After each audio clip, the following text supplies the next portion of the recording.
Hare Krishna, welcome to the Bhagavad Gita class on chapter 16.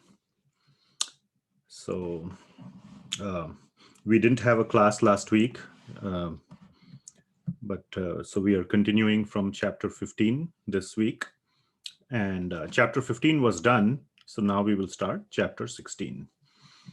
And we'll see how much my goal is to finish the chapter, but I think chapter 16 is an immensely important chapter. So, we will. We'll see how much we are able to complete.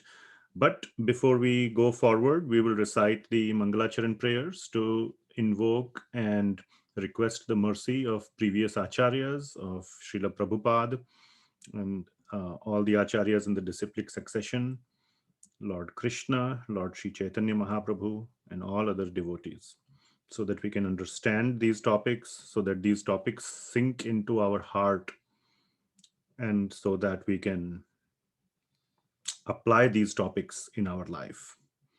Okay. Om Ajnanatimirandhasya Jnananjanashalakaya Chakshurunmilitam Yena Tasmai Shri Gurave Namaha. Shri Chaitanya Manobhishtam Sthapitam Yena Bhutale Swayam Rupa Kadamahyam Dadati Swapadantikam.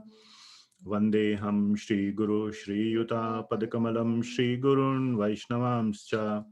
Shri Rupam Sagrajatam Sahagana Raghunathanvitam Tam Sajivam Sadvaitam Savadhutam Parijana Sahitam Krishna Chaitanya Devam Shri Radha Krishna Padan Sahagana Lalita Shri Vishakhan Vitamscha Nama Om Vishnu Padaya Krishna Pristhaya Bhutale Srimate Bhakti Vedanta Swami Niti Namine Namaste Saraswati Deve Gauravani Pracharine Nirvishesha Shunyavadi Paschatya Deshatharine He Krishna Karuna Sindho Dinabandho Jagatpate Gopesha Gopika Kanta Radha Kanta Namostute Tapta Kanchana Gaurangi Radhe Vrindavaneshwari Vrishabhanu Sute Devi Pranamami Hari Priye Vanchakalpatarubhyascha Kripa Sindhubhya Evacha Patitanam Pavanebhyo Vaishnavebhyo Namo Namah. Jaya Shri Krishna Chaitanya Prabhu Nityananda Shri Advaita Gadadhara Srivasadi Gaura Bhakta Vrinda Hare Krishna Krishna Krishna Hare Hare Hare Rama Rama Hare Hare. Srila Prabhupada ki jai. All right. Welcome to the 16th chapter of the Bhagavad Gita. I'm super excited to discuss this chapter. I can't share with you how much excited I am. It's a very beautiful chapter. Even though it talks about demoniac natures, but still it's a very important chapter, very important chapter. Once again, we will see, just like in chapter 9, Lord Krishna almost speaking at a personal level to Arjuna, at a very, emotional, very direct, almost like, a father talking to a son. So, very beautiful chapter in that sense. Um, so, I will, as usual, want to share the essence or the overall, uh, the main point, the essence of this chapter. And I'll share my screen here.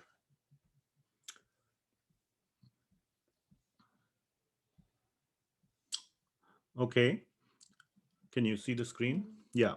So we are in chapter 16. And what is the essence of this chapter? The main philosophy of the chapter is that it talks about, so the name of the chapter is Divine and Demoniac Natures, first of all. But it talks about uh, primarily the demoniac nature. Lord Krishna will describe the divine nature, the Daivi nature or the good nature. But he'll say, I have already talked about it at so many other places in Bhagavad Gita. We have seen that. So many places Lord Krishna has talked about it. And he will say, now I want to describe the demoniac nature in detail. Because when we want to understand something, it is good to understand what to do and what not to do. Another example or another way to understand this, and this is something I picked up in my corporate life, that one needs to have what is called positive mentors and negative mentors. Positive mentors are the usual mentors that we know, whom we should learn from, and you should directly approach them. You should, have one-on-one with them and so on. There are also something called negative mentors. What the terminology means is that you should look at people and understand how not to be like them. So they are your negative. They are also teachers. They are teaching you how not to be, or what not, or what qualities to not acquire. So by looking at them, you should realize, he's doing like that, but I should never do it like that. So that is the reason Lord Krishna is describing the demoniac nature as well, so that how can we not be like that? What to be careful about? Of course, those who are reading Bhagavad Gita usually will try to apply it on their life. Otherwise, they won't even pick up the Bhagavad Gita. So anyway, if somebody is reading Bhagavad Gita, chances are pretty high that he is, and if he has reached chapter 16, that too, otherwise he would have given up in the first chapter itself. So it means that he has some faith in the Bhagavad Gita. He is picking up something. There is no need to describe demoniac nature at this point, because the person is becoming a better person as he is making progress in his spiritual life through reading Bhagavad Gita. So the main purpose is of Lord Krishna is to tell us how not to be, the things to watch out for, the warning signs. So that is the thing. So we will see the focus on material attachments, and this topic is being revisited from the previous chapters. We talked about attachments quite a lot in the first 6 chapters, but then in the next 6 chapters, 7 to 12, Lord Krishna went deep into bhakti. Now Lord Krishna is saying again in these chapters, in chapter 14 we had a deep discussion about it. Chapter 15 we had a discussion about it, how we should cut the tree of our entangled attachments, how we are entangled in this tree, and we should cut it with the sword of knowledge. So this is all about, so Lord Krishna is reminding us, don't forget, yes, bhakti is one arm. The other arm is our own effort to become a detached person from these material things, so that we can create the space in our cup, in our heart, for Krishna bhakti. Extreme sense gratification and Krishna bhakti both cannot go together. They just cannot. They do not, they cannot, and they will not. So Lord Krishna is again reminding us that this is also very important. And that is the main, one of the main essence of this chapter. As you can see on the slide here, material attachments are the beginning, are the starting point of demoniac life. And this chapter largely talks about our attachment to extreme sense gratification. Now, the examples given here, not examples, but the description given here is that of Rakshasas or Asuras, of demons. I will try to explain it in more modern and contemporary understanding, and Srila Prabhupada has also done that in many, many purports. But I will also explain things, how we can understand it. I am also in the same category, by the way, and apply this in our life.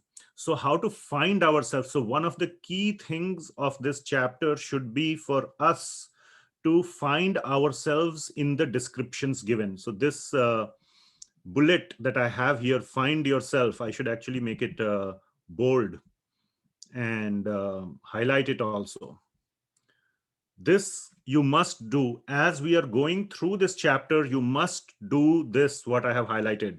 Find yourself in the vivid descriptions of the demoniac nature.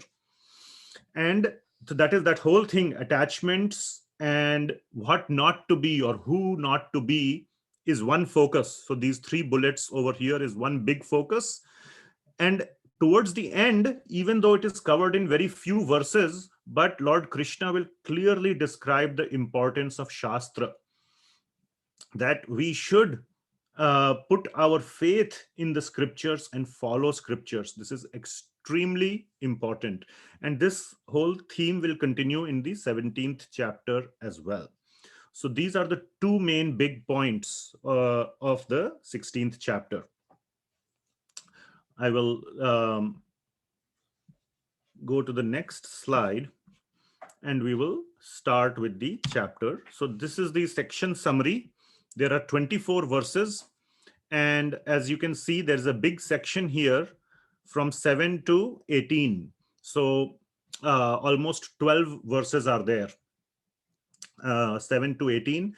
And I have another, this has been broken down into subsections, or I have explained the sort of, not explained, but enumerated the meaning or the key points of each of those verses, 7, 8, 9, and up to 18. So this is how the 16th chapter is broken down. But I'll focus on this slide, which is sort of the overview of the entire 16th chapter from verse number 1 to 24. So as you can see, what is happening in this chapter. So in the previous chapter, Lord Krishna spoke about the tree, the inverted banyan tree, the reflection of the original banyan tree. I hope you remember that whole discussion. And he talked about the various parts of the tree. He talked about the roots, the branches, the twigs, the leaves. All these things he talked about. But he did not talk about the fruits of the tree. In this chapter, he is going to talk about the fruits of the tree. And the fruits can be the good fruits or the bad fruits. So the good fruits are the divine qualities and the bad fruits are the demoniac qualities. And that is how the chapter starts, by description of these divine and demoniac qualities. So the first 3 verses will focus on divine qualities. 26 divine qualities are given. And the 4th verse will capture, in essence, 6 demoniac qualities. And then Lord Krishna will go ahead and describe what happens when one acquires either of these qualities. And then he will give a more detailed description of the demoniac nature. So we will start with the divine qualities, the first 3 verses. I'm going to stop sharing and I will start with the divine qualities. These are the qualities of saintly people, of noble people, not necessarily only devotees, but also in devotees, but also in the people in the mode of goodness. People in the mode of goodness are just good people. And I don't want to reopen or kind of rehash the whole discussion we had on mode of goodness. 14th chapter is the place to refer that. But these are the qualities of people in mode of goodness, and devotees are definitely in mode of goodness as well. Externally, they exhibit symptoms of the mode of goodness, not in the mode of passion or ignorance, but they are not bound by the mode of goodness. So devotees are above the mode of goodness, but they exhibit all the good qualities. One point I want to mention before we move forward, which I forgot to mention as I'm looking through my notes, it is that Lord Krishna has explained bhakti in 7th chapter to 12th chapter. Those are the core chapters of bhakti. And it is present in the center of the Bhagavad Gita. Now, Lord Krishna is reminding us that we must not forget that we also must put our effort. So, according to the Brahma Madhva Gaudiya Vaishnava Sampradaya, in which we are there, the followers of the Gaudiya Sampradaya is called. Gaudiya means the followers of Lord Chaitanya Mahaprabhu. Chaitanya Mahaprabhu is known as Gauranga because he was of golden color. So his followers are called Gaudiyas, or the Gaudiya Sampradaya. So Lord Chaitanya says, and that is the prime philosophy or the only philosophy that we follow, which is that Lord's bhakti is important absolutely important. It is prime, but our own effort to become a devotee is also important. So both are important. When we do bhakti, the Lord's mercy comes, and then we are able to come in contact with other devotees, acharyas, and make progress. So Lord's mercy is one aspect. The other aspect absolutely is our own effort to become a devotee, which means to develop good qualities and to do our sadhana. So I just want to make sure that this is very clear. It is not like we are just waiting, twiddling thumbs, saying, oh, whenever God wants, then I will become a devotee. Till then, I can do whatever nonsense I want to do, whatever my mind tells me to do. Absolutely not. And this chapter 16 is really focusing on that other aspect, that what are the things to do and what are the things to avoid. So this onus, this responsibility is on us, not on Krishna. Okay. And as we do bhakti, more and more of these good qualities also automatically come. That effort that we are putting in to develop good qualities and avoid bad qualities, by our sadhana, by our bhakti, this whole process becomes much, much, much more accelerated. The acquiring of good qualities and the relinquishing of bad qualities, it gets accelerated because of Krishna's mercy and his interference and intervention in our life. So bhakti is very, very important, but the end goal is to develop a loving relationship with Krishna. But it is not possible to develop loving relationship with Krishna without this developing good qualities. So this whole thing about, extreme sense gratification, bad qualities, and Krishna bhakti cannot coexist in our heart at the same time. I drive, when I drive on the road, I see a lot of cars with a sticker coexist. So they are saying the coexistence of various religions, because God is one. So that part is fine, but this word coexist should not be applied in this case. Oh, Krishna bhakti and sense gratification can also coexist. They cannot coexist. So we should focus on both forwarding our Krishna bhakti and reducing our sense gratification and increasing our mode of goodness qualities. So I just want to, and this is all okay. I won't go into too many details, but that's important to know. All right. Okay. Awesome. So um, first verse. So Srila Prabhupada has merged the first three verses into one, and these are describing the divine qualities. So I will recite these verses, we will go through the translation, and then we will go through the little bit description on these things. And Srila Prabhupada has written detailed description, detailed purport on these three verses, 1, 2, 3, 16th chapter, 1, 2, 3. And please go through the purport for a detailed description on each of these qualities. So 26 qualities are given of being a person who is in the mode of goodness and a devotee of Krishna. So with that, we will start with the 16th chapter. Shri Bhagavan Uvacha Abhayam Sattva Samshuddhir Jnana Yoga Vyavasthitihi Danam Damascha Yagyascha Swadhyayastapa Arjavam Ahimsa Satyam Akrodhas Tyagah Shantir Apaishunam Daya Bhuteshva Aloluktvam Mardavam Hrir Achapalam तेजः क्षमा धृतिर्शौचम् अद्रोहो नातिमानिता भवन्ति सम्पदं दैवीम् अभिजातस्य Bharat. So the translation is fearlessness, purification of one's existence, cultivation of spiritual knowledge, charity, self-control, performance of sacrifice, study of the Vedas, austerity, simplicity, non-violence, truthfulness, freedom from anger, renunciation, tranquility, aversion to fault-finding, compassion for all living entities, freedom from covetousness, gentleness, modesty, steady determination, vigor, forgiveness, fortitude, cleanliness, and freedom from envy and from the passion for honor. These transcendental qualities, O son of Bharata, belong to godly men endowed with divine nature. So let us go through these three verses again. So Abhayam, that's the first one. Abhaya. So Bhaya means fear, and Abhayam is fearlessness. So this fearlessness is, uh, of course, one should be fearless. What is the meaning of fearless? Not fearless like I'm a fearless rascal, or I'm a fearless, don, or a gangster, fearless gangster. I can break into anybody's house. Not like that.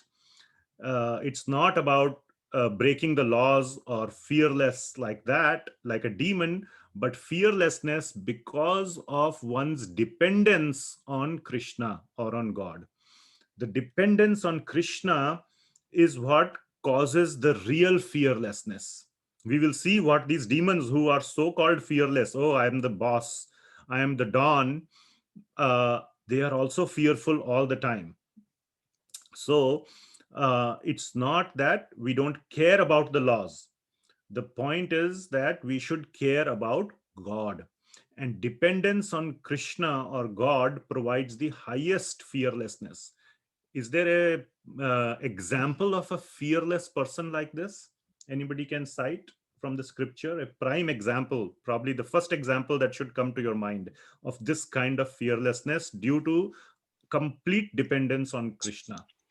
Prahlada. Nachiketa. Yeah, Prahlad Maharaj. Prahlada. Exactly. Prahlad Maharaj. Yes, Nachiketa is slightly different example. Okay, sorry. Yeah, Nachiketa insisted to Yamaraj that he said you take a boon, and he said you tell me the most supreme knowledge. And then Yamaraj got a little nervous. How do I tell this boy the supreme knowledge of the knowledge of the soul? So that is Nachiketa. That is in the Kathopanishad. Anyway, so Prahlad Maharaj, he was completely fearless. His father himself, the biggest demon ever, was trying to kill him, and he was completely peaceful, completely calm, not fearful at all, because he was completely dependent on Lord Vishnu. So this fearlessness is not out of arrogance or recklessness, but out of dependence on Krishna. Okay. Next, Sattva Samshuddhir. This means purification of one's existence. So by following and many other qualities later on are leading to one's purification. You will see many things like controlling the mind, simplicity, austerity, truth, all these things. So this is a general term, Sattva Samshuddhir, purification of one's existence by following the rules and regulations, and as given in the scriptures, not being envious, not being violent, etc., etc. So that's a general aspect. Jnanam. Jnana is a cultivation of spiritual knowledge, not just any knowledge. Now, one thing is there, some of these qualities, now, not everybody needs to develop all these qualities. There are some qualities that are meant for certain category of people, and some qualities meant for other category of people. For example, there is another word here, Swadhyaya, study of Vedic literature. So not everybody may have the time or the time or necessity to directly study the Vedic literature. But Jnanam, what do we get from studying Vedic literature? What do we get from studying anything? You get Jnana. By studying, you get some knowledge, information at least. So Jnana, so we link the word Jnana with Swadhyaya. The Swadhyaya may be meant for brahmacharis or sannyasis. Children do so much study of mathematics and this and that. They don't study Vedic literature. But, brahmacharis study Vedic literature. Sannyasis study Vedic literature because their lifestyle and all is oriented around that. Grihasthas, for example, have to earn a living and this and that. So they need to still have the jnana. They need to know the essence of what is in the scripture. That is the meaning of jnana. And not necessarily do swadhyaya, etc. So I just wanted to bring out now, of course, and in the same way, there is a quality called tejam, vigor or valor. A sannyasi, that may be meant more for kshatriyas, vigor or tejam.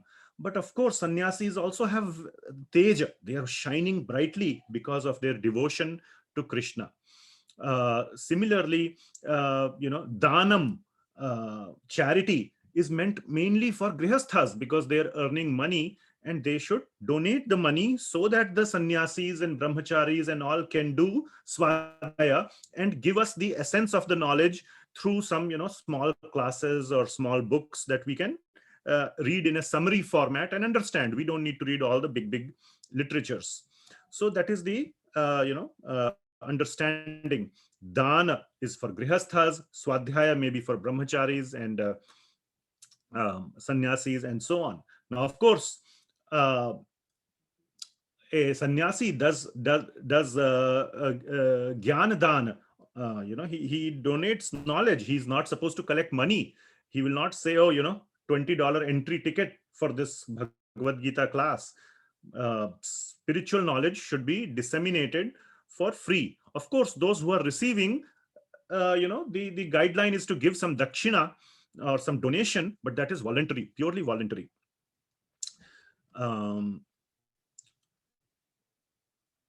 So where were we? Yeah, so jnana yoga vyavasthitihi. So knowledge or cultivation of spiritual knowledge. Danam, we talked about danam. Damash or damaha. Damaha means controlling the mind. Yagyaha, performance of sacrifice. Then there is swadhyaya, study of Vedic literatures. Tapa, austerity. We will discuss more about tapa in chapter 17. What are the various kinds of austerity? Austerity of eating, austerity of sleeping, austerity of speech. We'll talk about different kinds of tapa.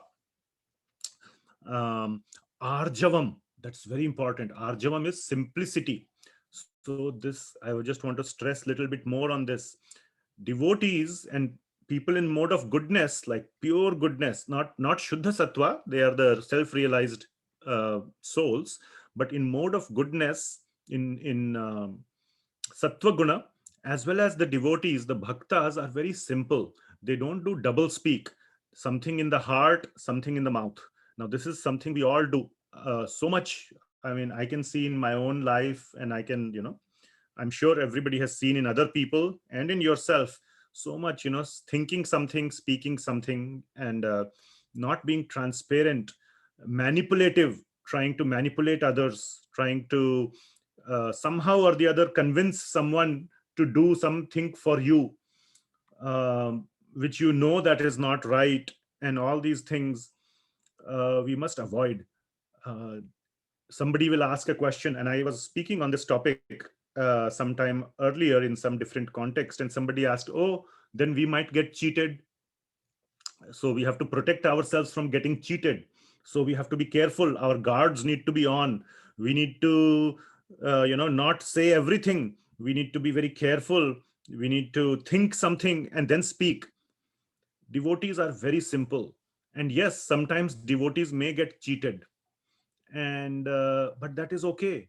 If there is complete dependence on Krishna, then he will never ever let a devotee get cheated, ever. So if there is complete dependence on Krishna, yes, this may be our internal thinking, yes, our internal fear.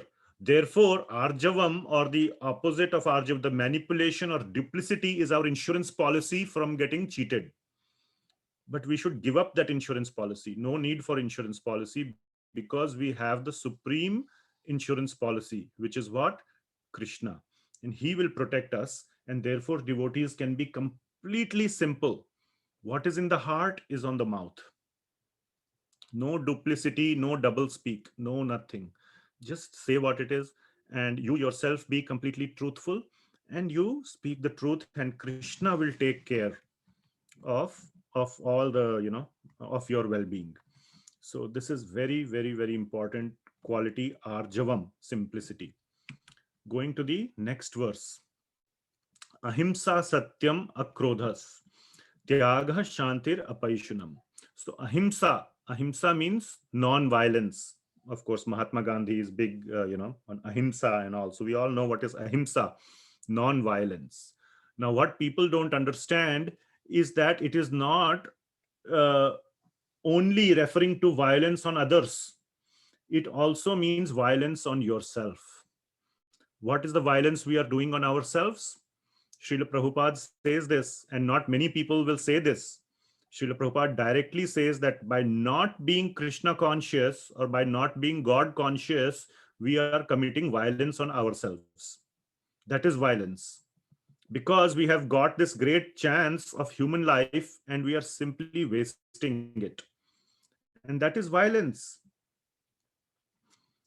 If you have a $100 bill and you just don't use it properly, or you throw it away, you don't make good use of it, that is equivalent to, you can say it is foolishness or whatever, but it is violence. It is violence on yourself. You have got this one chance and you're not using it.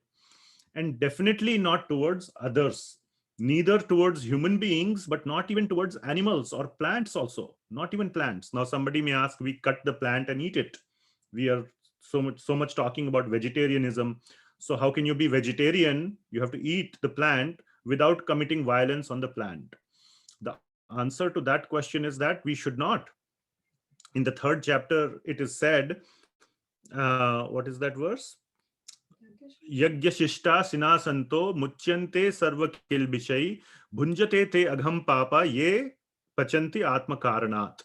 13.13, I feel 3.13. And what this verse is saying, that even the plants who are eating without offering to God, they are committing sin. So we must offer. You can pluck the plant but offer it to Krishna, and then you eat it, then it becomes prasadam. It gets purified. It becomes karma free, as it is, as we say. Because Krishna says, Patram pushpam phalam toyam yome bhaktya prayachati. So he accepts leaf, flower, fruit. All these are coming from plants. So that is the answer to plants. But we should not commit any violence even to plants, which means we should not just pluck and eat. Pluck, offer to Krishna, and then honor. Eat, we say the word honor because we are honoring Krishna by accepting his remnants, which is prasad. So that is ahimsa. Then satyam. Satyam means not just truthfulness. We will see this in the 17th chapter, how to be truthful. By truthful means also to speak the truth in a nice way, to speak the truth in a sensitive way so that the other person can receive it properly. And also it means not speaking half truth. It means speaking full truth. This is also linked to simplicity. Sometimes we say, I spoke the truth, but sometimes we say, oh, only, we think I have spoken the truth, but you only speak half truth. That is also one type of manipulation only. And you somehow justify it by saying, I spoke the truth. Whatever I said, yes, it can be called as not false, but you didn't speak the whole truth. So all these are aspects of satyam. Akrodha, this is very, very hard. I am definitely guilty of this many, many times. Akrodha means no anger. Yes, no anger. Now, if everybody is trying to please you and doing exactly like you say, there will not be any anger. Akrodha really means no anger, even when you are provoked. Even when provocation is there, then also no anger. So this is very, very important for us to work on. And I was discussing this with someone, I think last time. Sometimes we lose control and we get angry. So you must pick, there are 26 qualities listed here. You must pick the ones that you are weak in, that you think you need improvement, and work on it for a month, 2 months, 6 months, maybe some may take even years. Make it a policy in your life to work on it. Always remember that I have to work on this particular quality. I have to work on it. And every time you slip, every time you lose control, you should think that, oh, why did I lose control? What could I have done differently? And the next time when something happens, try to implement it. So what it means is that that conscious effort on our part to address some of these things helps. Make it a policy, make it a goal in your life to address these things. Pick one or two and address them. Tyaga, renunciation, this is very, very important as well. Not just tyaga from things, but tyaga um, from other types of sense gratification as well, like name, fame, pride, all those other things also. Not just tyaga means I will give up my whatever material objects. And the other aspect of tyaga is not just to give up. It's not the focus should not simply be on giving up, but the focus should be on using everything for Krishna, not just giving up. Those who are in, some may say, oh, you must give up everything, just give up. No, as Krishna bhaktas, we want to use whatever is there for Krishna. What sense gratification means is use everything for ourselves. But the correct way is to use everything for Krishna. Tyaga. Then Shanti is being not agitated, tranquility, or in our case, always, worrying. What will happen tomorrow? What will happen next day? What will my boss say? What will this? What will that? This, that, all this. Always worrying, always thinking, and that is a quality, or that is not a quality, but it's like being in the mode of passion. So Shanti means to be calm, to be not agitated, and for example, dependence on God brings a lot of Shanti. We know that, yes, he is going to take care of us in all our circumstances. We may make all plans of how to be successful at a material level, but we should know as devotees that God's plans are way better than our plans. So when that dependence on Krishna is there, then there is Shanti. We stop making all these elaborate plans, or we can make plans. I'm not saying be unplanned, but make plans and then just follow, but not constantly worrying about it. That is the problem. When constantly you can't even get proper sleep. So certain things to a certain level, leave it to Krishna. That is dependence. So dependence on Krishna or Krishna bhakti brings about Shanti. It brings about abhayam or fearlessness and many other qualities. Satyam. Why do we say false things, or why do we speak lies? Because we are trying to manipulate. We think we can get some material benefit by lying. When there is dependence on Krishna, we don't need to lie. We can just say the truth. And then, Krishna will take care. So in other words, bhakti brings many of these qualities inside us automatically. So we must perform our sadhana bhakti as well as put our effort in developing these qualities. Daya bhuteshva aloluptvam mardavam hrir achapalam. So daya is mercy, we skipped apaishunam. That's very, very important, which is aversion to fault finding. So I want to speak a little bit more. This is one of the big ones, aversion to fault finding, or fault finding itself is a big item. One of the things that we are always so inclined to do is to find fault with others, is to criticize. That is the minimum you can do. You may not be able to actually say something to them. You may not be able to do violence to them. You may not be able to get angry to them, but you will find fault and you will tell it to others. That is called backbiting. Or even if you don't backbite, in your mind itself, you are finding of others and you're feeling happy. Yeah, see, he's such a rascal and I'm such a good person. So in your mind itself, you will keep doing this fault finding. And then there are more higher levels where you backbite and this and that. So this whole thing about unnecessary fault finding. Now, why do I say unnecessary? Because sometimes there is necessary fault finding. And if I didn't cover this earlier, I want to cover it now, which is that there are various relationships according to the Shastras, and we will see the importance of Shastras towards the end of the chapter. But there are certain relationships in which you do have the authority to correct others. So, fault finding is not meant, it should never, in any case, no situation should it be used for proving your superiority or to dominate on others, to oppress them, to make them feel bad, to be mean, and all those things should never be done. It should only be done for correction, for correcting the other person, and that too in these specific relationships only.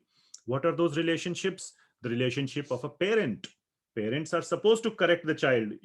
Parent cannot say, Apaishunam, oh, I will not correct my child. I will not find fault in my child, because Bhagavad Gita says Apaishunam. So how can I find fault with my child? Then your child will become a rascal. If he's never disciplined, never corrected, because there is Maya all around, he will get influenced by that. Who will correct him? Parents have to correct him. The next relationship is that of a teacher who gives us knowledge. And there can be many teachers. Another relationship is of guru. Now, guru and teacher can be similar, but here guru means whom you have accepted as a guru, whether it is Shiksha Guru, Diksha Guru, but as a guru. Then a king, or and again the king also has to be all these: parent, teacher, guru, king. And the fifth one is management authority, where you have accepted an authority. So like you work in a job and you have a boss. Now you cannot tell your boss, Apaishunam, you should never find fault with me. No, you have accepted the job. Your superior is there, and if you produce low quality work, he will have to find fault.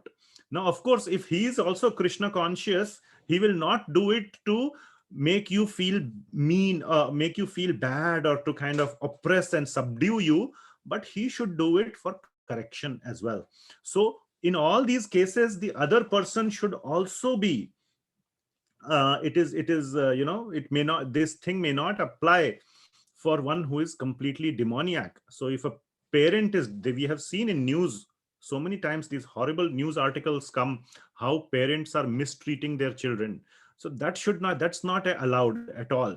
The parent should do it for correction. The parent also has to be conscious of what is his capacity, what are his limits of correction of the child, for the child's benefit, not for one's own sense gratification. So there was this, I read a very horrible story. One father was, child was crying, and the father wasn't getting sleep, so he just threw the child from the window, he was living on some 5th floor or something, and the child died. Of course, he won't survive a 5-story fall. So just because his sleep was getting disturbed, and anger, that moment of anger, and that again, I don't want to do an analysis of that situation, but such demoniac parents are there, and we have seen in Shastra also the perfect example of the most demoniac parent, which is Hiranyakashipu.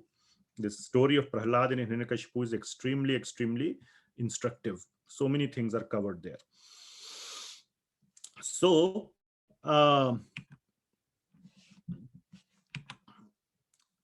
we are talking about aversion to fault finding.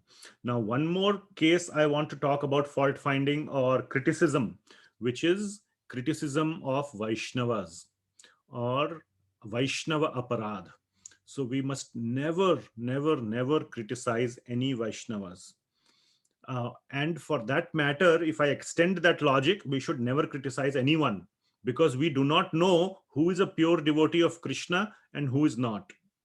So therefore don't criticize anyone for this reason alone, not for any other. If not for any other reasons that I have told you so far, at least for this reason, never criticize anyone, because if you happen to criticize a Vaishnava, a pure Vaishnava, one is in deep, deep, deep trouble.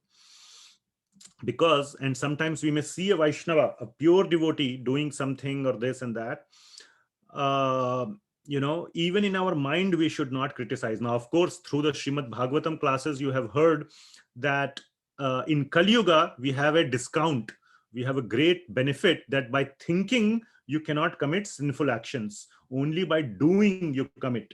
But it still does not allow us, or of course that applies to Vaishnava aparadh as well, that you do not get any sinful reaction. But don't pollute your mind with Vaishnava aparadha at all. It destroys your own Krishna consciousness. It may not bring about sinful reaction, but it will destroy your own Krishna consciousness. Your progress in Krishna consciousness will be very, very hard. There are some people, and the reason why we should not criticize Vaishnavas is because we may not understand their relationship with Krishna. We may not understand their mood. Like Srila Prabhupada, he came to the West and he picked up what he called these rags and tags of society, these hippies, these people who were so fallen, so to say, and doing all these bad things like taking drugs and alcohol and doing all bad activities. He, educated them with the knowledge of Bhagavad Gita and Bhagavatam, and they got reformed, and he made them into Brahmanas. Now, so many people criticized him. Oh, all these people you are making into Brahmanas and all that. How is it a good thing? And Srila Prabhupada had a special instruction from his guru and through Krishna to reform the people of the West. So many people criticized Srila Prabhupada, and that is absolutely, absolutely very, they are treading on very, very dangerous grounds. um, uh, Another thing Srila Prabhupada was criticized for was allowing women to worship the deities.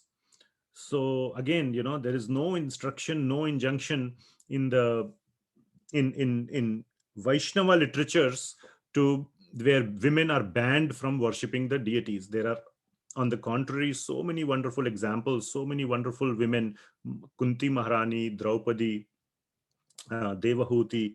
All these are such wonderful women. They are so worshipable. So Srila Prabhupada allowed women to do deity worship, and but he was criticized for that. So that kind of Vaishnava fault finding with Vaishnava, one should never, never, never do. Okay, I think I'm going too long into this, so I'll speed up. Then there is um, freedom from greed, aloluptvam. So this, I want to link this to tyaga. Greed is the freedom from greed, and renunciation, tyaga, are both talking about giving up some things. So this is not just, greed means not just giving up wealth, or renunciation just does not mean wealth, but also uh, pride, or also the greed for name, fame, popularity, position, power, so many things. And as devotees, it is much easier to give up greed for things. Okay, if I cannot drive a Mercedes, I can drive a Honda. Fine, there's not much difference. And as devotees, we may not go to big parties where we, in the parking lot you check, oh, who has got which kind of car, what is the brand of car. So you are seeing all BMWs and Mercedes, and then you see, oh, this guy came in a Honda. So it's not like that, because devotees don't go to such places. But there still may be this strong attachment to things like name and fame and popularity. Oh, I sing such nice kirtan, people praise me for giving such nice classes. Or I am in a position of power, I am this authority, that authority, I am having this title, that title, secretary, president, this, that. uh, you know uh, all these things are problematic for one's spiritual progress. So one must not have the greed for even these things. Completely give up absolutely attachment and greed for everything that is material. There can also be greed for sticking to your own point of view. Even that should be given up. Accept, or that uh, make your point, but don't go overboard trying to prove it to others. If they want to take it, they will take it. Okay, third verse. Tejah kshama dhriti shaucham adroho nati manita. So Teja is meant for Kshatriyas, for example, not for sannyasis. I mean, they have to show vigor and valor. And of course, sannyasis can also show vigor. Srila Prabhupada preached Krishna consciousness so vigorously all over the world, but always in a mood of devotion. So here it is meant to be understood in the mood of devotion, not in the mood of passion. Even Arjuna was fighting. He fought such valiantly in the war. It was such a big battle. It was almost like a world war. At that time, all the armies in the whole world were assembled here in the war. Every king had to take one side or the other. Even Krishna had to take a side. That's why he said, one side my army, I will go on the other side. There was nobody who was spared. Nobody was neutral. The whole world was involved. So Arjuna fought such a world war, but he fought in the mode of passion or in mode of devotion. Which one? Yes. Devotion, I think. Devotion. Absolutely. He fought in the mode of devotion, not in the mode of passion. So valor or teja in the mode of devotion. Then we talk about kshama. Kshama is forgiveness. It is, people think many times kshama is for someone else. Of course, we should forgive others. Many a times people forget the other part, forgiving yourself. Now, this whole thing is a big topic, forgiveness. Many hours of classes can be given on this one topic alone of forgiveness. Many books have been written by devotees, and this is a very big topic of forgiveness. So we don't have time to go into all the details. But the point, the sort of the essence is that the essence of forgiveness is for devotees. Again, we are reading Bhagavad Gita. This is not just a how to be a good person book. It is how to become a good devotee. So I'm going to explain from the devotion side. Forgiveness means forgiving other person and forgiving yourself, so that both of you can make progress in Krishna consciousness. Allowing and enabling and removing anything, any baggage that may have arisen, that may have been present, so that both parties can make progress in Krishna consciousness. That is forgiveness in the context of devotees. So, in fact, all the qualities are for that purpose, but especially forgiveness from that angle. So forgiveness does not mean that you be foolish if somebody has cheated you.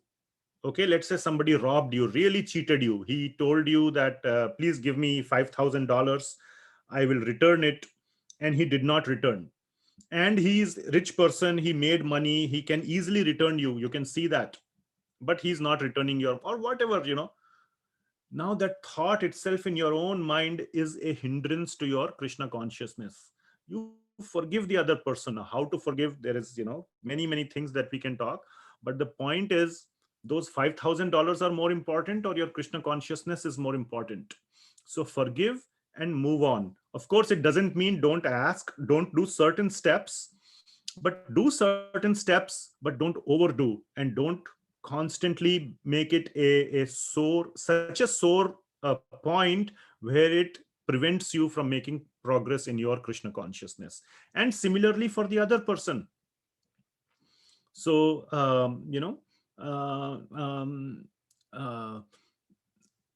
which means not to condemn anyone, not to reject them, not to publicly make a show, so that that it becomes so hard for that person also to make progress in his or her Krishna consciousness. So it requires a lot of tolerance. a lot of, again, dependence on Krishna and moving on. So that is forgiveness. Um, don't let it keep occupying your consciousness, because if that occupies your consciousness, then there is no place for Krishna consciousness, for Krishna to occupy your consciousness. And if Krishna is not occupying your consciousness, that's not Krishna consciousness. So forgiveness, so that we can both parties can make progress in Krishna consciousness. Always remember that is forgiveness. Dhriti, which is fortitude, or which means emotional strength. And this also comes from Krishna bhakti, from dependence on Krishna, emotional strength, not getting too affected if somebody says something. Some people say having a thick skin. I don't know how to develop thick skin, which dermatologist to go and say, give me a cream to develop thick skin. There is nothing called thick skin. Of course, it is a metaphor, but for devotees, thick skin means dependence on Krishna. That is the cream. That is the dermatological solution, is dependence on Krishna to develop thick skin, which means basically emotional strength, which means dhriti. So ability to let go, not take things too much to heart, that is dhriti. Then shaucham. Shaucham is cleanliness, not just external cleanliness. Of course, external cleanliness is very important for devotees. We must be externally clean. Cannot be like a dirty little guy and smelling and doing that, and then trying. I mean, of course, there may be some very advanced devotees who may be like in the jungles and doing Krishna consciousness and in a samadhi. They may not be, you may say they are not clean, but they are in a different category. We are not talking about those super advanced devotees here. We are talking about aspiring or trying devotees, beginner level devotees like ourselves, like myself. So cleanliness, external cleanliness is very important, as well as internal cleanliness is equally, if not more important. And internal cleanliness goes towards all the other things we have talked about: non-enviousness, no malicious thoughts towards others, and none of those things. So that is internal cleanliness as well as external cleanliness. Another important point I just want to make is that in terms of cleanliness, Paramatma is in our heart. We have read Bhagavad Gita, 15 chapters we have read. We know Paramatma is very much in our heart. So do we keep our temple room clean? At least in your house, you may not keep your bedroom clean, but if you have a temple room, everybody tries to keep that area clean, right? What about the temple room, which is our heart? Because Paramatma is God. He is sitting in our heart. So do we want to make him sit on a dirty heart or a clean heart? That is also the temple. This body is a temple. So we must keep our body, which means our heart, also clean, just like the temple, because Paramatma is the deity which is sitting in the temple of our heart. Whether you like it or not, he is there. Okay. And then Shaucham, and the second last one is Adroho. Adroho means freedom from envy. So which means no retaliation. Envy means retaliation. I'm so envious, I will do something to pull the other person down. I cannot stand his success, so I will pull him down. So that is droha. Adroha means freedom from such enviousness. No retaliation. Why retaliate? Every minute you waste on retaliating is every minute that you are not putting into Krishna consciousness, and you are polluting your heart and mind. So we should focus our life on supporting, on things that support and build our Krishna consciousness, not wasting our time in envying others. There is this very strong example in the Srimad Bhagavatam. We will talk about it probably sometime, of King Chitraketu. Chitraketu was a king. This is in the 6th canto, I believe. He didn't have a son. and he was aspiring for a son, and he had many wives. And finally, through the blessings of Narad Muni and sage Angira, if I'm recollecting correctly, he got the blessing to have a son, one son, of course, through one wife. The other wives became so envious because the king was very attached to this son, that they poisoned this son, and this son died. So much envy. Can you imagine? So much envy. That why didn't I have a son? This other queen had a son instead of me. And now that queen and that son is so dear to the king, I cannot stand it. So envious, they all poisoned the son. So much envy can be there. So, Srimad Bhagavatam, which will take up this topic sometime in Srimad Bhagavatam, but that is the level of envy that may be there. So freedom from all these enviousness should be cultivated. And finally, na ati manita, which is no expectation of honor. Na means no, ati manita. Man means honor. So no man, no honor, no expectation of honor, no expectation of desire for popularity, for fame, for any of these things. Not even the expectation so that others call you, oh, he's such a nice devotee. Not even that. That is also honor. It doesn't mean that you do things so that people call you a bad devotee. That should not be the goal either, that, oh, I want to be called a bad devotee. No, not like that. But no expectation for being called a nice devotee or anything. Now, we must have the expectation to be called a nice devotee, but by whom?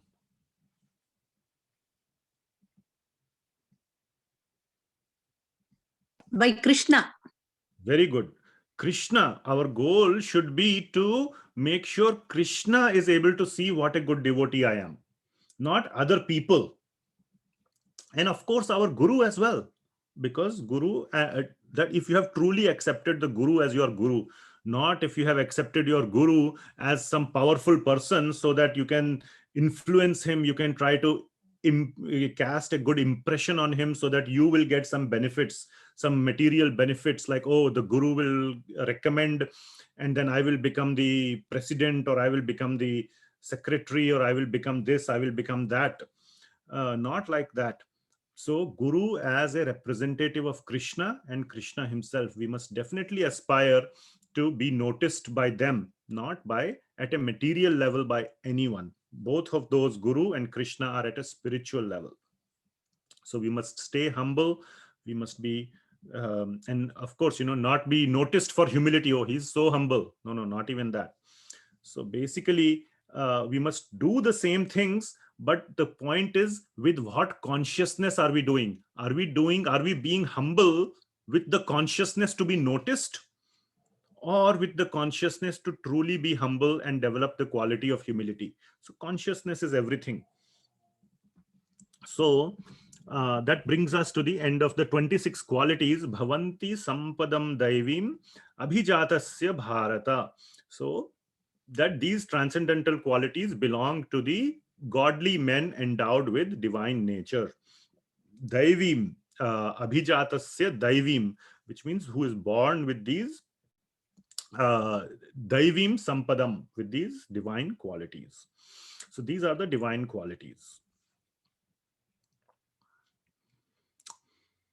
Okay, it's 5 o'clock. Okay, verse number 4. So we are definitely not finishing this chapter, but I think it is very important that I go through this in detail. At least I want to do it in that way. Usually in the previous classes, we have finished 16th chapter in one class. This time I'll break it into two, but it's a super, super important chapter. Now we come to 6 demoniac qualities, text number or verse number 4. So again, I will remind you that the purpose of Lord Krishna explaining these demoniac qualities, of course, is to let us know what these demoniac qualities are, but the purpose is to see traces of these demoniac quality in ourselves, not in others. Oh, he's such a demon. See, Bhagavad Gita text number 4. See, it is written, you are doing that, you are a demon. Oh, see, you are doing this, you are a demon, you are a demon, you are a demon. Not, that is not the purpose. The purpose is to find those traces in ourselves and root them out. And if you have rooted them out, then to make sure that they never come again. So to beware, to use these as warning symbols. So these are the 6 qualities. Dambho darpo abhimanascha krodha parushyam evacha ajnanam cha abhijatasya partha sampadam asurim. So sampadam means qualities, asuri, which means asura. Asura means demoniac.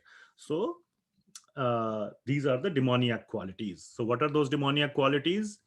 Pride, arrogance, conceit, anger, harshness, and ignorance. These are the 6 ones. These qualities belong to those of demoniac nature, O son of Pritha.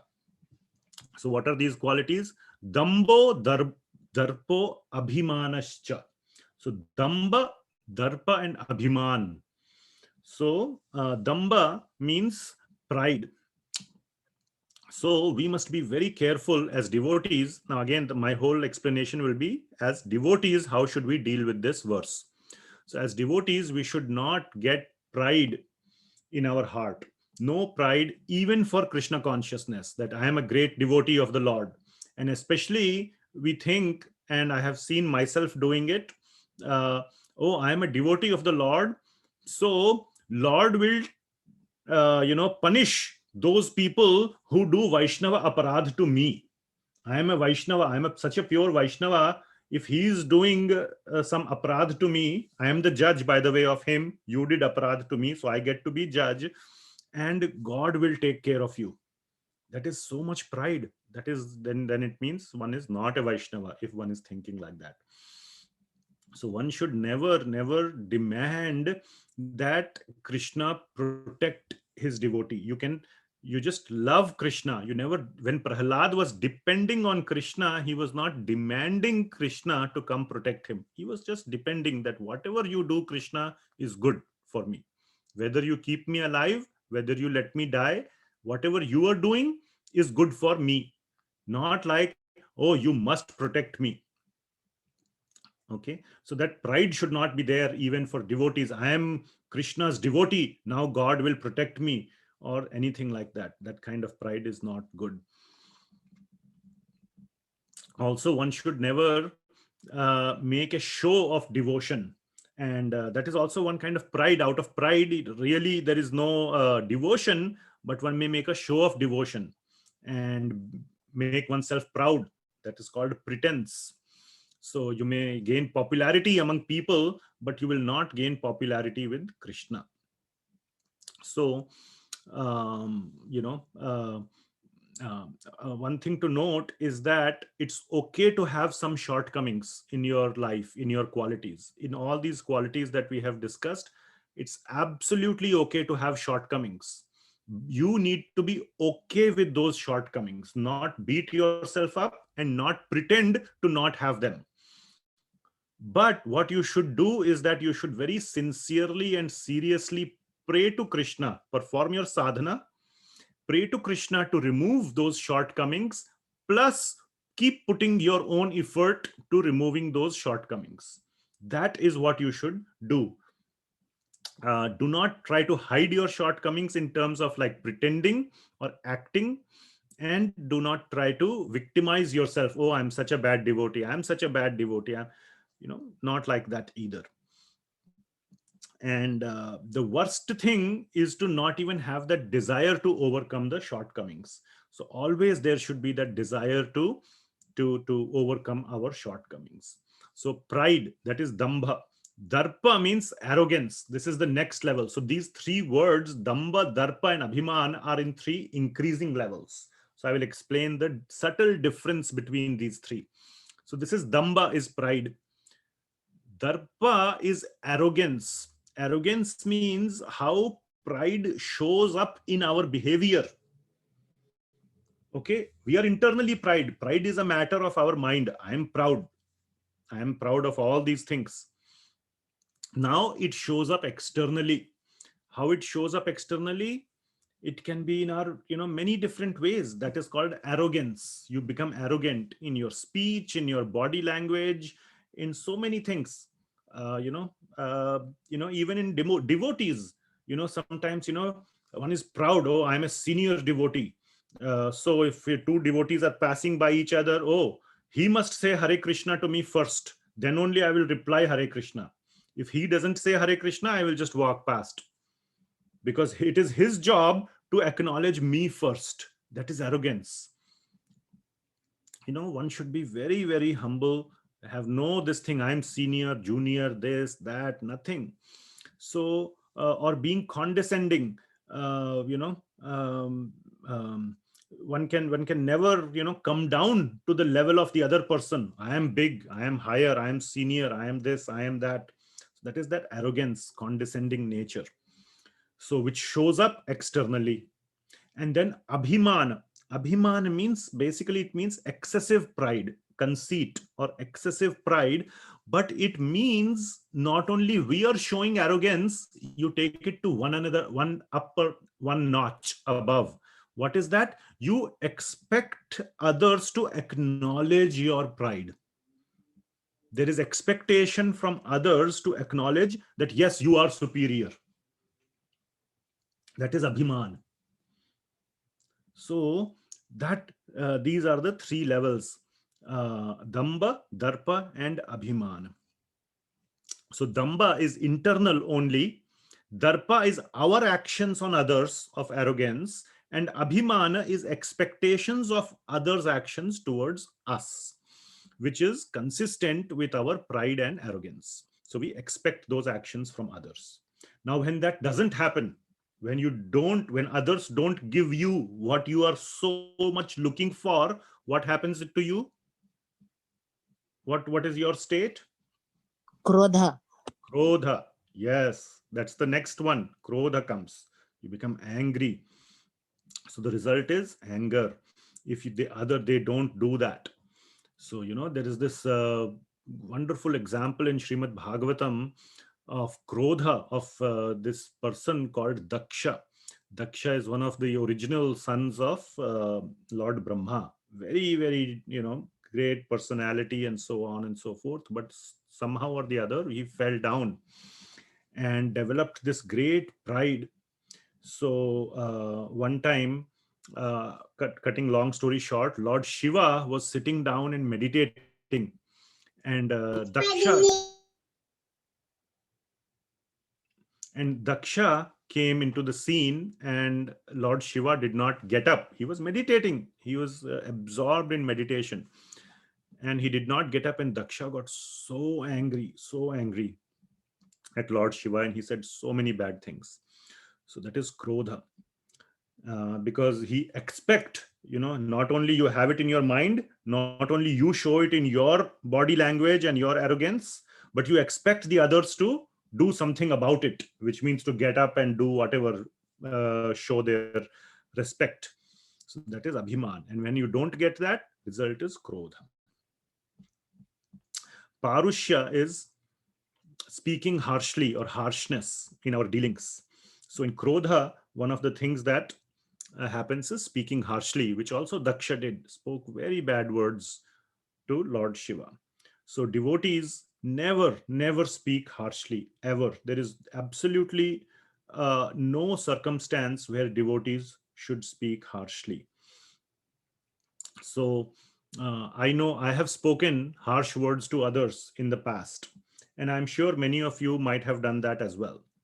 I can say for myself that all the instances that I remember going back 10, 15, 20, 30 years, whatever harsh words I have spoken, I regret them to this day.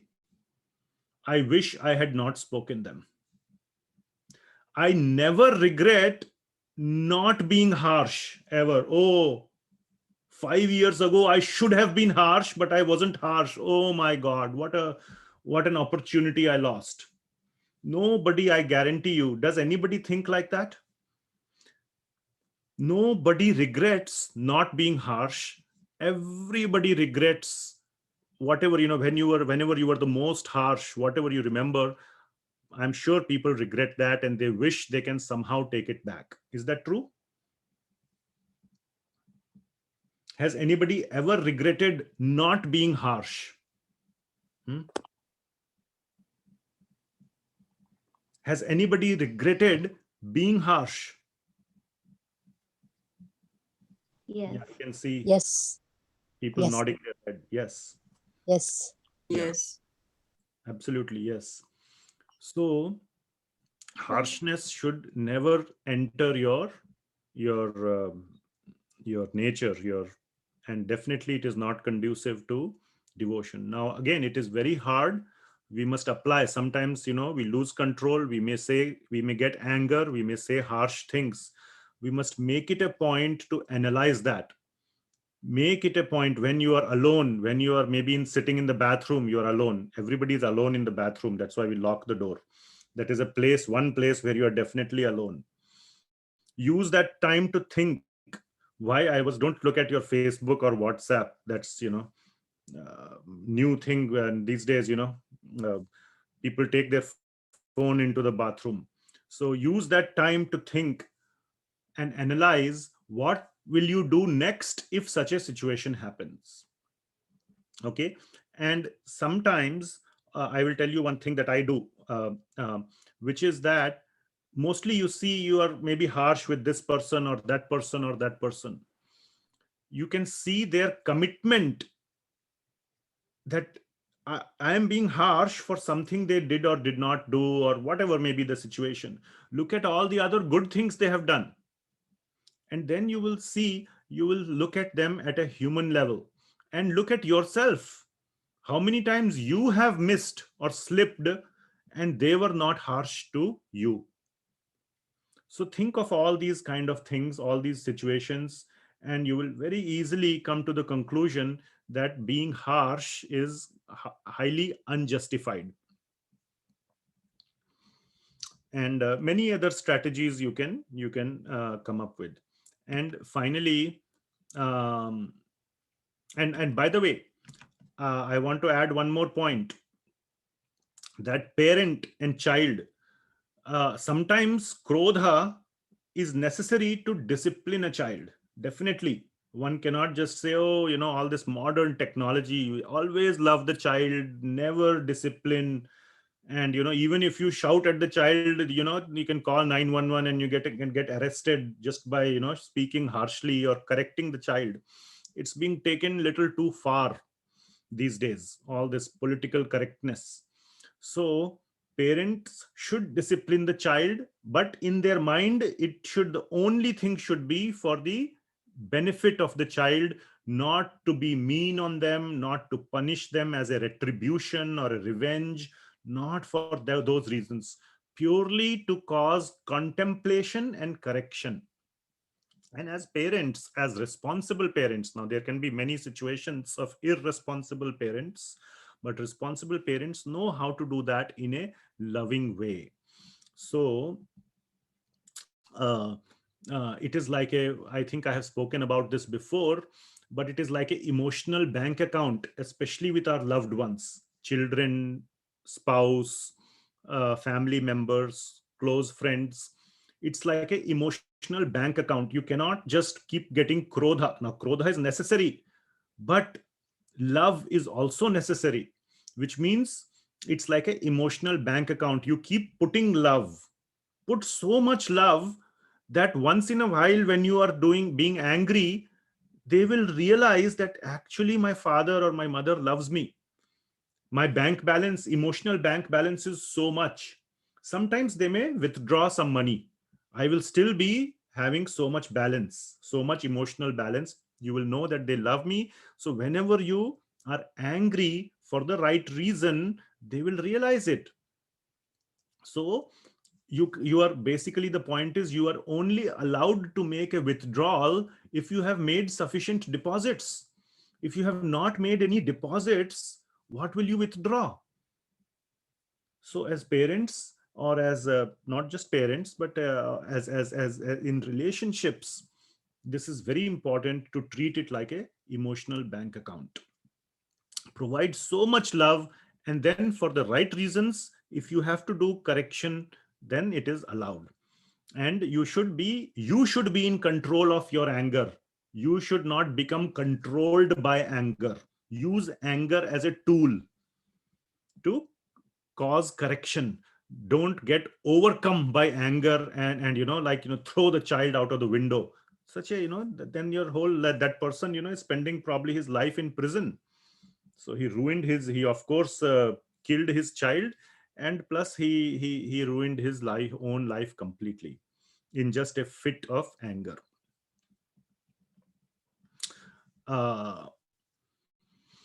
Now comes ajnanam. So ajnanam is ignorance, which means action without, not just ajnana means, I don't know the verses, I cannot repeat or recite or memorize verses. That is the least kind of ajnana.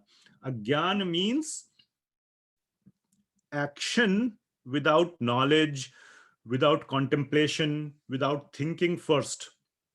Everything is related to action. So whimsical action is ajnana. And any action, what is the best kind of action? That action which pleases Krishna. So what is the topmost kind of bhakti? Now, again, quiz question. What is the topmost uttama bhakti? Anybody can tell me? I'm giving you a hint. Uttama bhakti. That's the hint.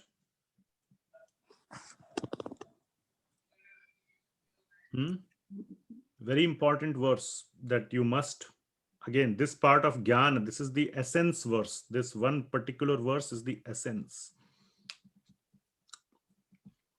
Prabhuji, is it Anukulyasya? I forgot. Yes, you are. Yes, absolutely. Absolutely. You are kind of almost there. There is another verse, Anukulyasya sankalpaha pratikulyasya varjanam. Those are the 6 limbs of surrender. But the verse that you are talking about is from Bhakti Rasamrita Sindhu, the topmost kind of bhakti, which is given in Bhagavad Gita. It's a verse from Rupa Goswami's scripture, Bhakti Rasamrita Sindhu, but it is given in Bhagavad Gita. Let me actually show you. This is super important. If you cannot remember this, then it's a you should try to remember. Let me show you this verse from the Bhagavad Gita. So we go to our famous Veda base, go to Bhagavad Gita, go to chapter 7 and chapter 7.16. And in the purport, this verse is there. Anya abhilashita shunyam jnana karmadi anavritam Ananya Bhakti.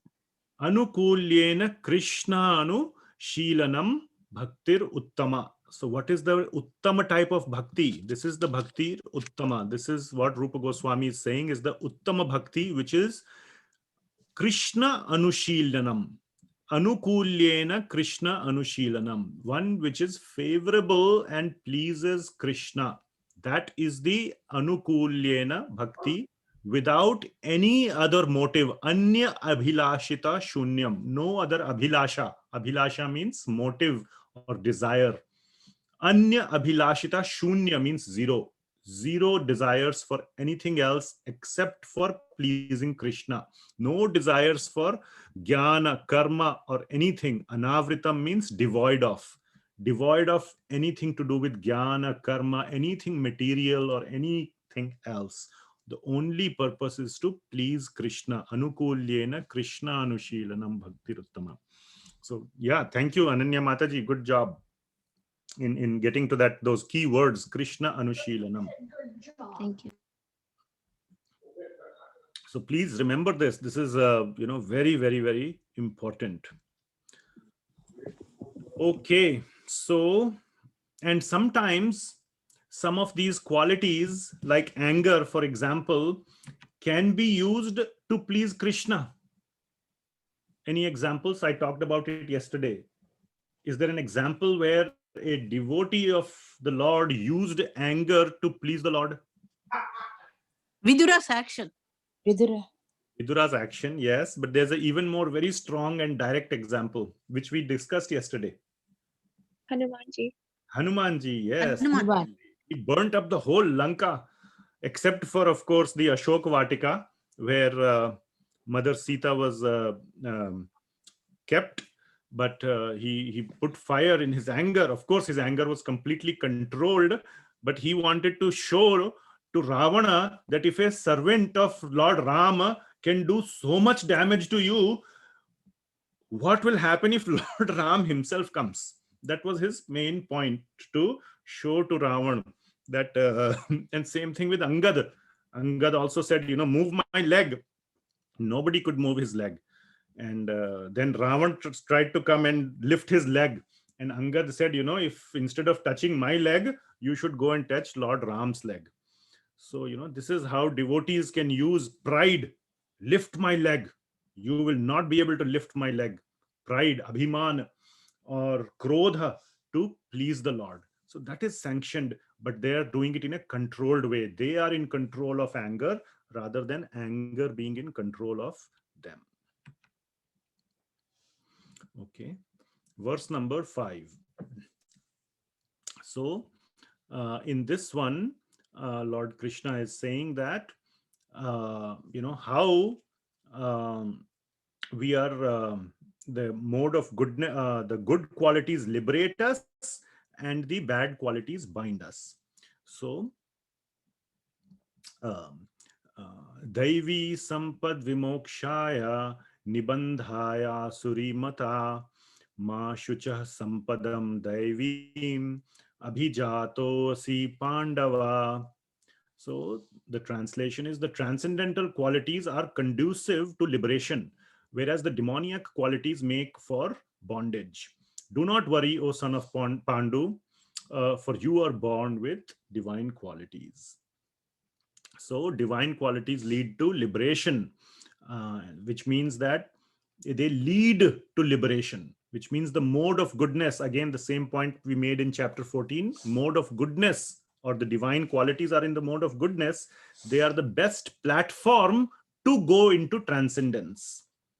Okay, just like attending all the classes, doing your homework is the best platform to attain the knowledge. We all know as students. So if you missed all the classes, didn't do any homework, didn't read the book, that is not conducive to attaining the knowledge. So if you want to really attain knowledge, you have to do these things. So if you want to, in the same way, if you want to become a devotee, one must try to come to the mode of goodness.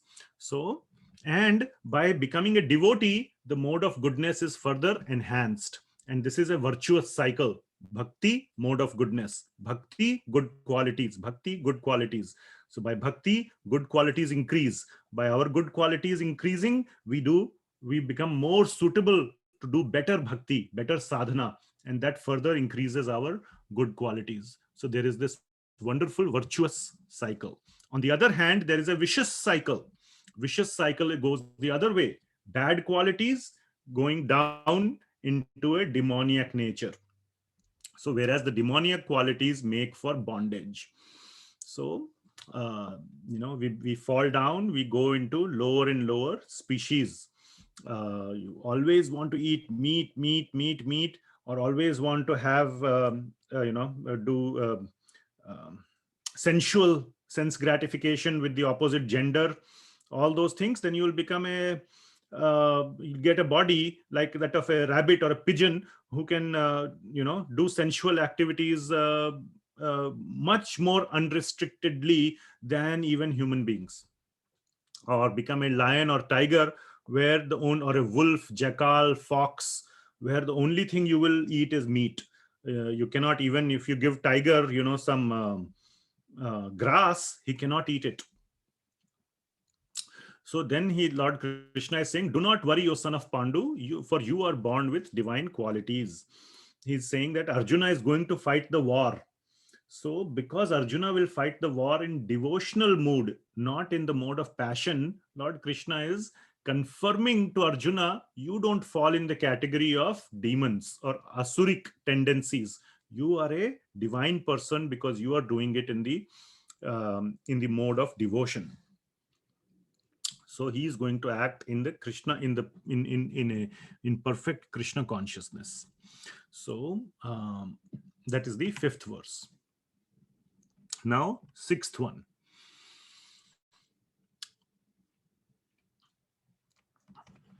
Now Krishna, this is a summary verse where Lord Krishna is saying that I have already explained you at length what are the divine qualities.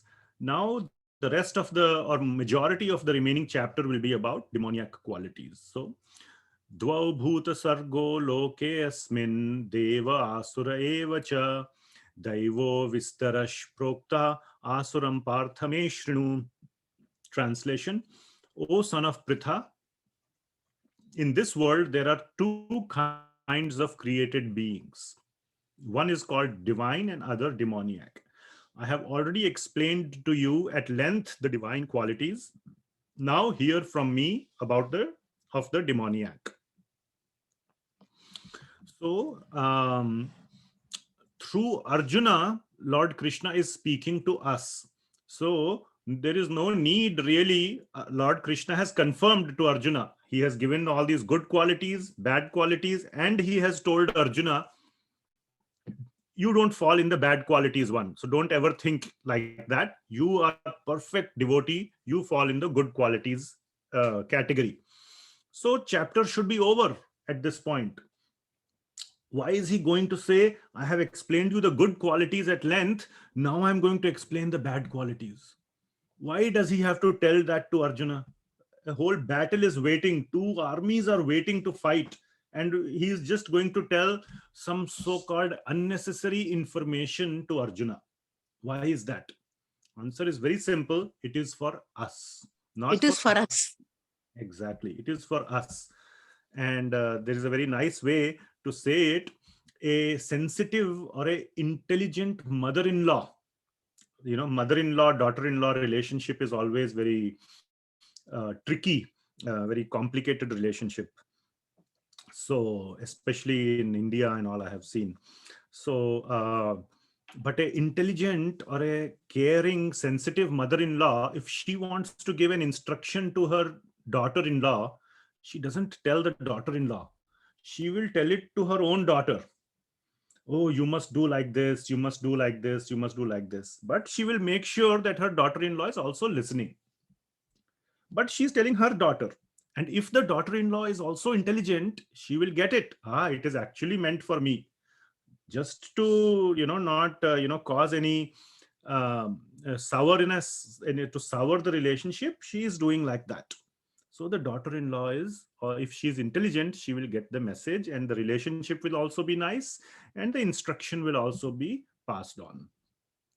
So in the same way, as intelligent devotees, we need to be intelligent devotees, like an intelligent daughter-in-law.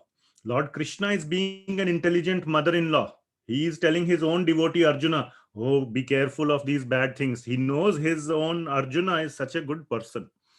We saw in chapter 1 what a good person Arjuna is. He didn't want to fight. He had all these reasons of compassion, kindness, why he did not want to fight. So there is no point in telling about these demoniac qualities. It is for us. So we must be like the intelligent daughter-in-law. And we must guard ourselves from becoming these demoniac kind of person. And Lord Krishna, from now onwards, from the 7th verse onwards, he will give very, very vivid description, very solid description of this kind of mentality, this kind of behavior, so that we can see clearly. Now, of course, there are about 16 more verses. 16 plus 6 is 22. Yeah. And then last 2 verses are about Shastra. So in about 16 or 14 more verses, Lord Krishna will give a pretty vivid description, so that we can see these bad qualities from far away before they even reach us. And be careful about these. Now, some of these qualities are described as if for us to say, Ravana had those qualities. or Kansa had those qualities, or Hiranyakashipu had those qualities, but I don't have them. I am like Arjuna. So this chapter really does not apply to me. No, that is not the case. So when we discuss these qualities, I'm going to show how these qualities are also applicable to common materialistic people. I count myself in that category as well. And I'm sure if, many people would probably count themselves. This chapter is definitely meant for common materialistic people, not just for Ravana, Kamsa, and Hiranyakashipu. It is meant for us, and it should be very, very easy for us to see how quickly we can become into a demon, into our little demon, not a big demon like Hiranyakashipu, but a little demon. And also it is to warn us, like we had the discussion in Bhagavatam class 1 week back, not to associate with such people. So to be able to see it, now don't point it out to them unless you are in one of those 5 relationships. It's not your job to point out. What you can do is to stay at a distance, not let them affect your consciousness. So stay away from them. So that is the purpose of the rest of the chapter. So it is 538, and we have covered 6 verses, which is hopelessly behind than how I expected to be. But I want to pause here and see if there are questions. I think this was one of the we went into pretty good detail of good and bad qualities. There are many other verses in Bhagavad Gita which talk about these good and bad qualities, mainly good qualities, but we didn't discuss them in so much detail, but as we did today. So I feel happy about that part, but I want to stop and see if there are questions or comments. Anything?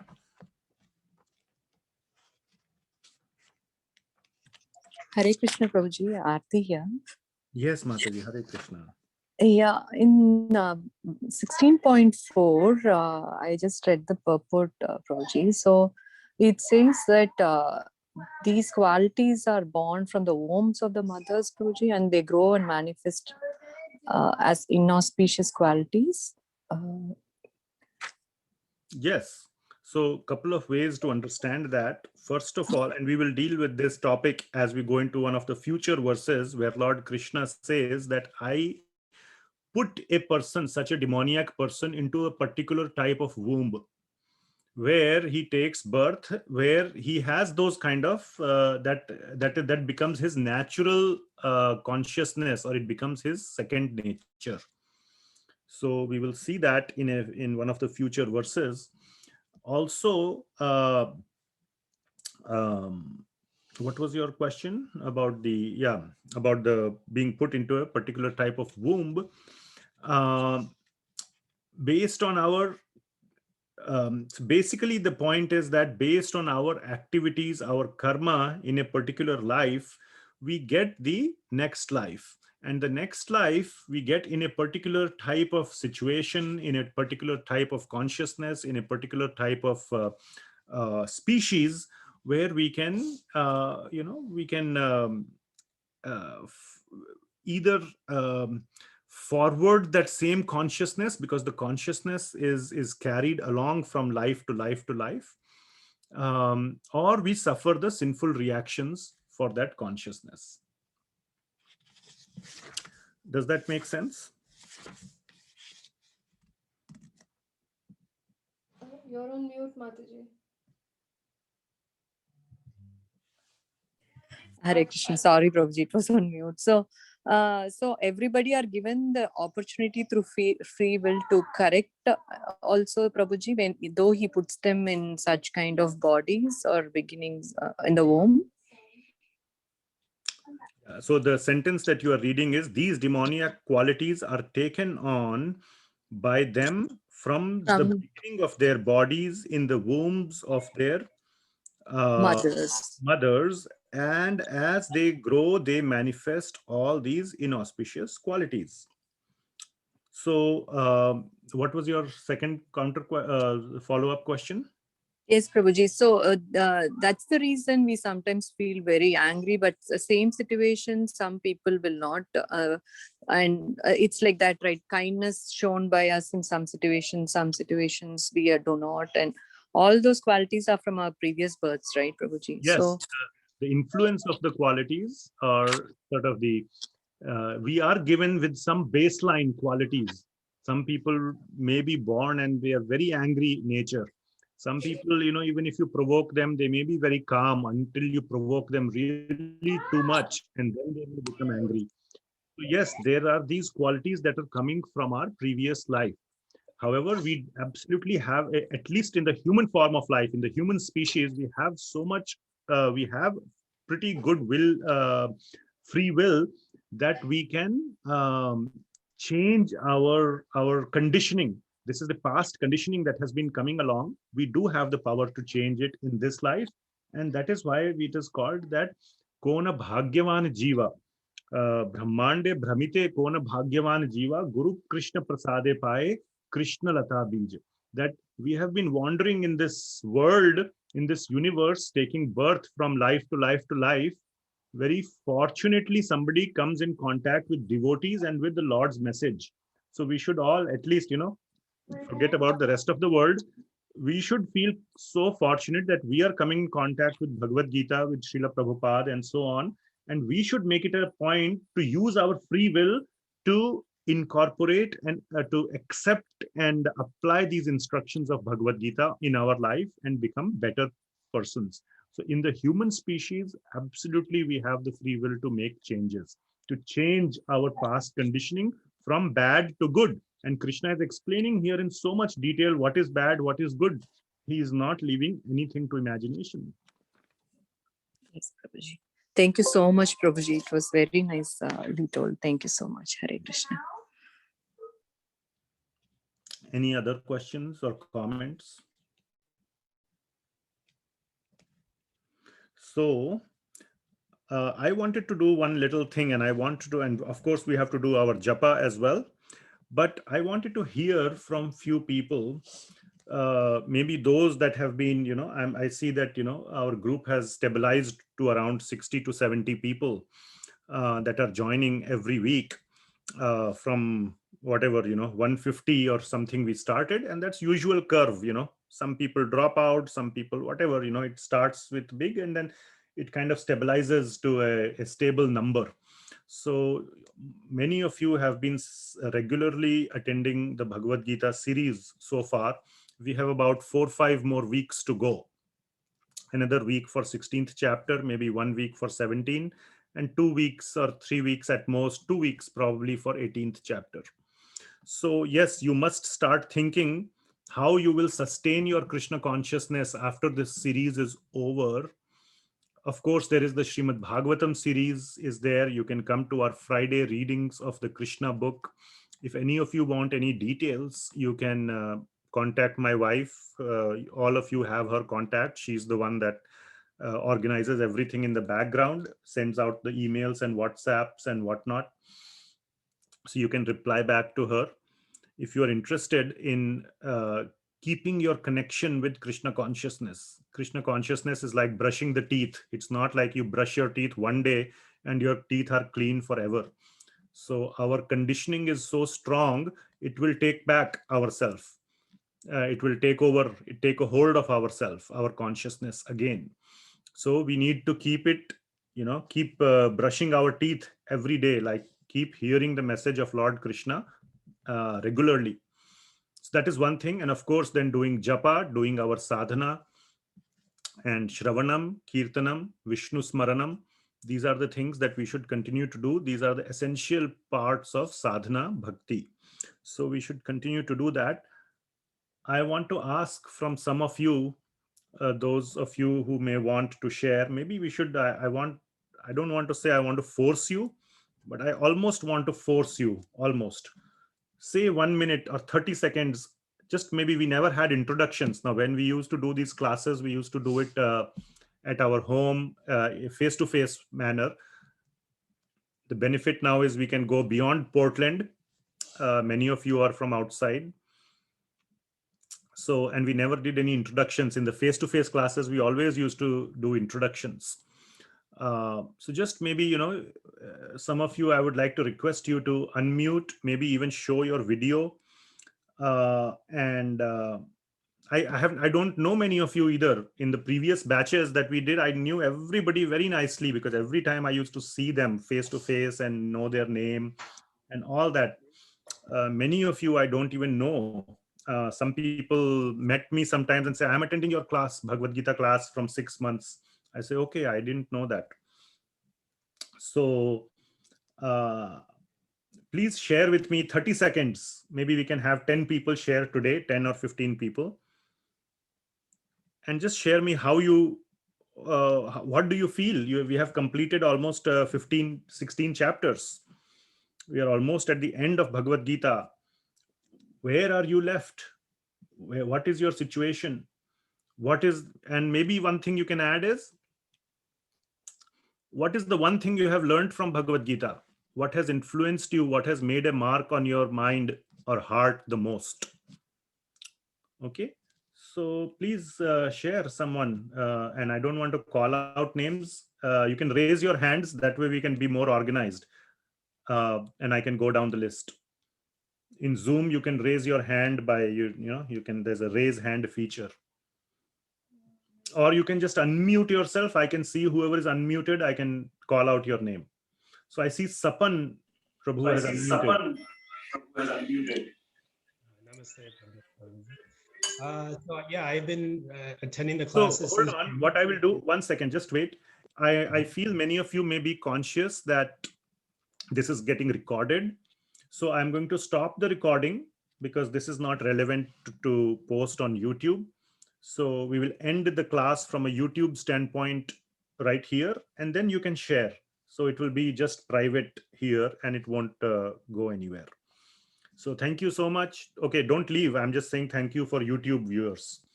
Thank you so much for attending. We will continue 16th chapter from verse number, which verse number? 7 next time. So 16.7. 7. Yes. Hare Krishna. Hare Krishna. Paramaji. So I've been attending since